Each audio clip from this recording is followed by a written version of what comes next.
சின்ன வயசுல நான் டோரிமான் பார்க்கும்போது நான் நோபிட்டா மாதிரி மட்டும் நான் லைஃப்ல இருக்கவே கூடாதுன்னு நினைச்சேன். அதுக்கப்புறம் தான் நான் நோபிட்டா கிட்ட இருந்து ஒரு பெரிய லெசனை நான் கத்துக்கிட்டேன். அதை தான் நான் உங்ககிட்ட இப்போ ஷேர் பண்ண போறேன். டோரிமான் பார்த்தவங்க கண்டிப்பா தெரியும் நோபிட்டா பத்தி. நோபிட்டாவால சரியா படிக்க முடியாது, அவங்க அம்மா கிட்ட எப்பவுமே திட்டு வாங்குவா, எப்பவுமே படிப்புலயும் மார்க் ரொம்ப கம்மி எடுப்பா, அவனுக்கு கான்ஃபிடன்ஸ் ரொம்ப ரொம்ப கம்மி.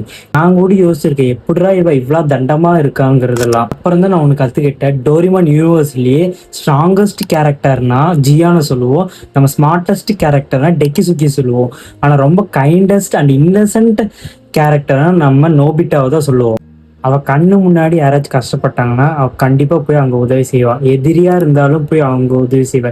இன்ஃபேக்ட் நாய் போனா அவன் முன்னாடி கஷ்டப்பட்டாலும் அவனால தாங்கிக்க முடியாது. எத்தனையோ பேர் நோபிட்டாவை அடிச்சிருக்கலாம், கிண்டல் பண்ணிருக்கலாம், ஏன் கஷ்டப்படுத்திருக்கலாம், ஆனா ஒருத்தர் கூடி அவனை மனசார வெறுத்ததே கிடையாது. அண்ட் நான் இதுல இருந்து கத்துக்கிட்டது என்னன்னா, and your values not decided by your talent, the values decided by your character.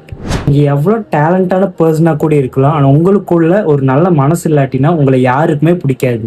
எல்லாராலையும் டெக்கிசுக்கி மாதிரி ஸ்மார்ட்டா இருக்க முடியாது, எல்லாராலையும் ஜியான் மாதிரி ஸ்ட்ராங்கா இருக்க முடியாது, எல்லாராலையும் சுனியா மாதிரி பணக்காரங்களா கூட இருக்க முடியாது. பட் நம்ம நினைச்ச நோபிட்டா மாதிரி நல்லவனா இருக்கலாம் அண்ட் கைண்டா இருக்கலாம். Sometimes being a good person is more important than the impressive person. And இந்த வீடியோ உங்க ஃப்ரெண்ட்ஸ்க்கு ஷேர் பண்ணுங்க. அண்ட் இந்த மாதிரி இன்ட்ரெஸ்டிங்கான கண்டென்ட் தெரிஞ்சுக்க என்ன ஃபாலோ பண்ணிக்கோங்க.